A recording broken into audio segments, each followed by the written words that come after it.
Mister perfect extra gold. தாம்பத்திய வாழ்வில் தடுமாற்றமா, இல்லற வாழ்க்கை இனிமையாக அமைய வேண்டுமா? இனி கவலை வேண்டாம். பல வருடங்களாக குழந்தை இல்லாதவர்களுக்கும் குழந்தை பாக்கியம் கிடைத்துள்ளது. வயதான பலகினமா, சுகர் பலகினமா, அனைத்திற்கும் ஒரே தீர்வு. எவ்வித கலப்படமும் இன்றி 100% ஹலாலான முறையில் தயாரிக்கப்படுகிறது. இப்போதே ஆர்டர் செய்யுங்கள். மேலும் விவரங்களுக்கு கீழுள்ள எண்ணை அணுகுங்கள். பேட்டை டிவி நேயர்களை அன்போடு வரவேற்கிறோம். இந்த நிகழ்ச்சி அசால்ட் அரசியல். இன்னைக்கு நிகழ்ச்சியில நம்ம கூட இருக்கக்கூடிய சிறப்பு விருந்தினர் ஆலந்தர் யூசுப் நம்மளோட இருக்காங்க.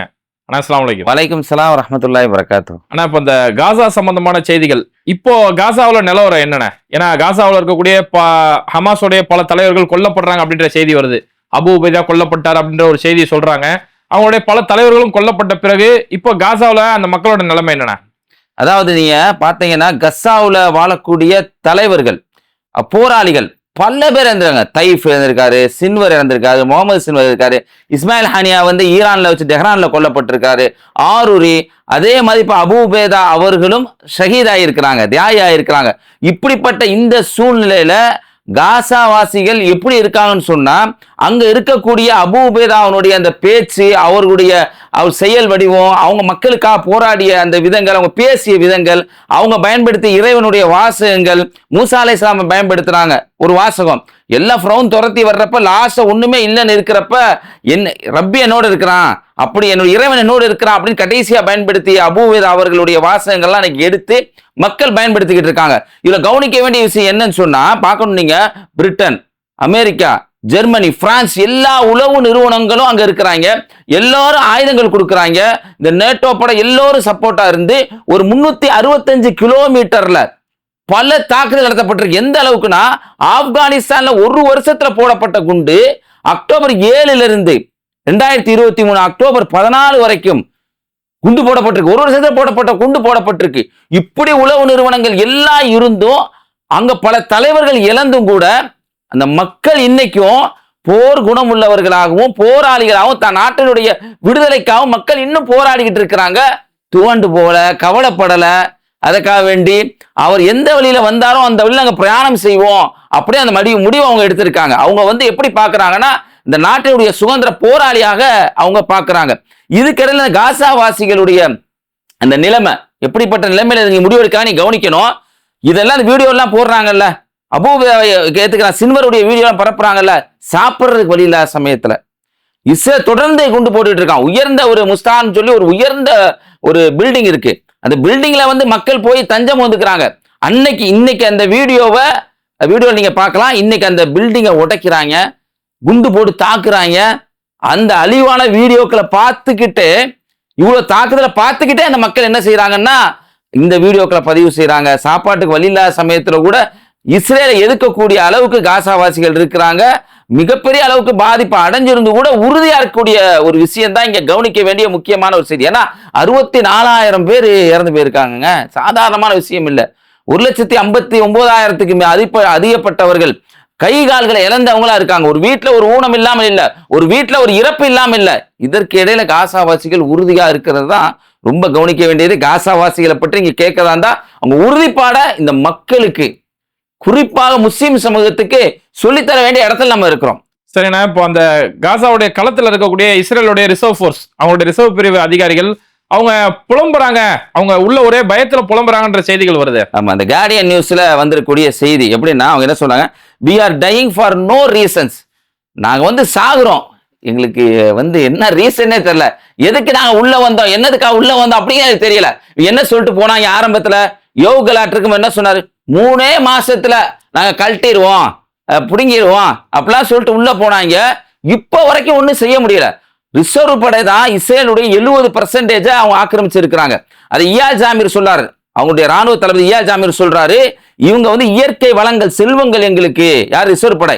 அதுல இருக்கக்கூடிய பல பேர் நீங்க பார்க்கலாம்.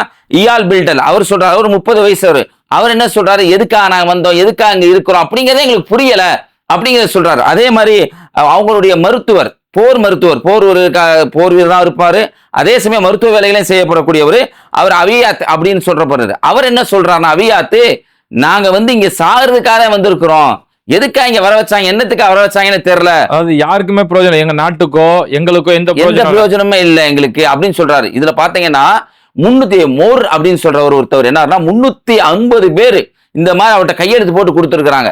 இந்த ரிசர்வ் படை வீரர்கள் இவங்களை கூப்பிட்டுக்கிட்டு தாங்க போறாங்க.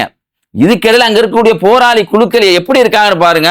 அங்க இருக்கக்கூடிய போராளி குழுக்களை எப்படி அவங்க பாக்குறாங்கன்னா, சாதா ஒரு மெர்கவா டேங்குங்க, நம்ம பக்கத்துல நினைச்சு கூட பார்க்க முடியாது, உங்களால கற்பனை கூட செய்ய முடியாது. சல்லியா மாறிடும் மாட்டினா அதுல போய் ரொம்ப சர்வசாதாரணமா தாக்குதல் நடத்தக்கூடிய வீடியோக்கெல்லாம் இப்ப வந்திருக்கு. ரெண்டையும் கம்பேர் பண்ணி பாருங்களேன். எல்லா ஆயுதங்களும் இருக்குங்க, எல்லாமே கொடுக்கப்படுது. அந்த இடத்துல ஐயோ நாங்க சாகுறோம், no reasons we are dying, எந்த ரீசனும் இல்லாம நாங்க சாகுறோம் அப்படின்னு சொல்ற மக்களும் அந்த இறப்பையே மார்க்கத்துக்காக, அதே சமயம் நாட்டினுடைய விடுதலைக்காக அதையே ஒரு விரும்பி செய்யக்கூடிய மக்கள் இருக்கிறாங்க. அவங்க எல்லாமே தியாகி சயீத் அப்படின்னு தானே பதிவு செய்யறாங்க.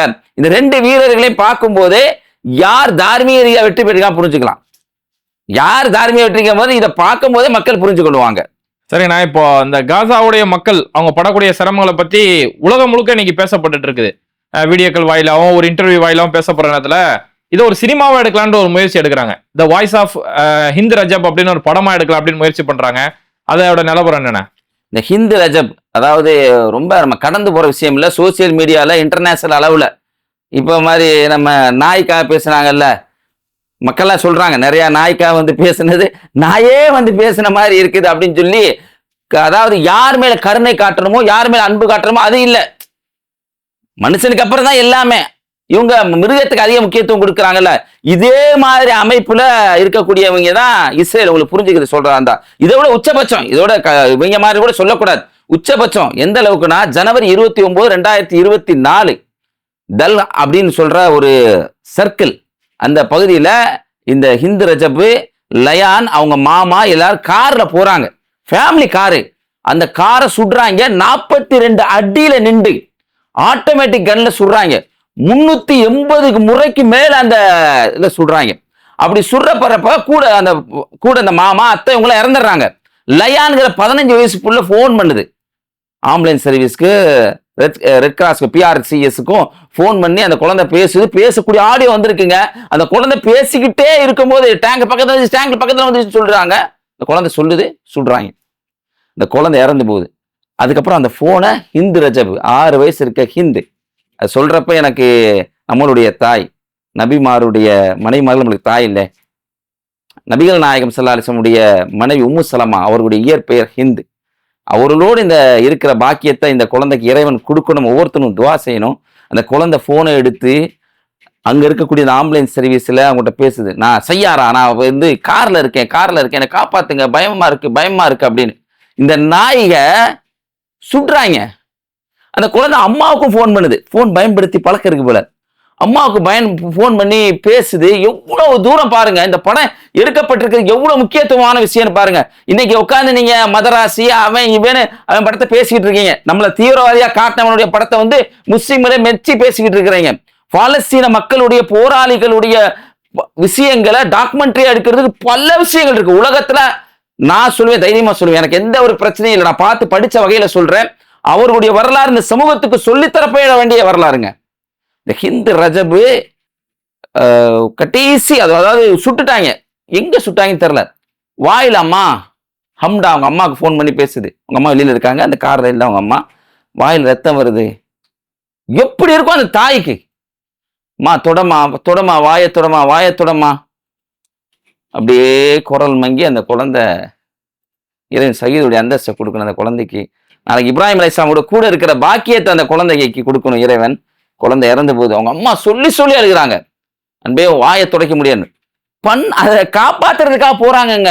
ஆம்புலன்ஸ் சர்வீஸ் 3 மணி நேரம் கழிச்சு உள்ள அலோவ் பண்றான். அவங்க 2 பேர்த்தையும் சுட்டுக் கொள்றான். அகமதுன்னு ஒருத்தவர், இன்னொரு மீட்பு படைய ரெட் கிராஸ், அவங்கள சுட்டுக் கொள்றான். சுட்டு கொண்டு 12 நாள். அதுக்கப்புறம் யாருமே அலோவ் பண்ணல. எப்படி ரஃபீத் ரத்வானை பத்தி பேசணுமோ அது மாதிரி 12 நாள் அந்த குழந்தையினுடைய சடலம் அந்த காருக்குள்ளே இருந்துச்சு. அகமது, ஆம்புலன்ஸ் சர்வீஸ் இவங்கெல்லாம் போனாங்களா, அவங்களுடைய உடலையும் எடுக்கிறதுக்கு அனுமதிக்கல. இவங்களை பத்தி இன்னைக்கு ஒரு படம் எடுக்கிறாரு.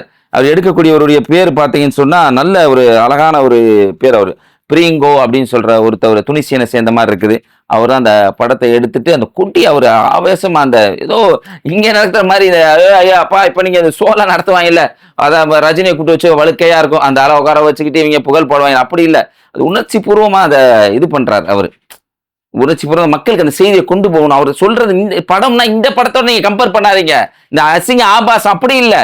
இந்த மக்களுடைய செய்தி போன்னு எடுத்துட்டு அதுக்காக அந்த பலஸ்தீன கொடி அவர் ஆட்டிட்டே சொல்றாரு, இது ஒரு இனப்படுகொலை, இதை பத்தி நான் மக்களுக்கு சொல்லணும், யாருமே பேசுறாட்டு என்ன அர்த்தம் அப்படின்னு சொல்லி அவர் பேசியிருக்காரு. இதுதான் ஹிந்து ரஜப் சம்பந்தப்பட்ட ரொம்ப சுருக்கமா நேரமின்மை கருத்துல வச்சு சுருக்கமா நான் சொல்லியிருக்கேன். ஏன்னா நம்ம படத்துக்கு முக்கியத்துவம் கொடுக்குறோம், பலஸ்தீன மக்களுக்கு முக்கியத்துவம் கொடுக்கறது இல்லைன்னா அல்லாஹ் பாக்குறான், அல்லாஹ் வந்து நாளை மறுமையில விசாரிப்பான் அப்படிங்கிறத நம்ம நினைவுல நிறுத்திக்கணும். சரிண்ணா, இப்போ அவங்களான ஒரு முயற்சியில் இந்த மக்களோட வெளி உலகத்துக்கு பேசுறாங்க. அப்படி பார்த்தோம்னா கிரேட்டா தும்பர்க் ஒரு சமூக ஆர்வலர், அவங்க ஒரு முறை கப்பல்ல போய் கைது செய்யப்பட்டாங்க. இப்ப திரும்ப 2ஆம் முறை ஒரு முயற்சி செஞ்சிருக்காங்க.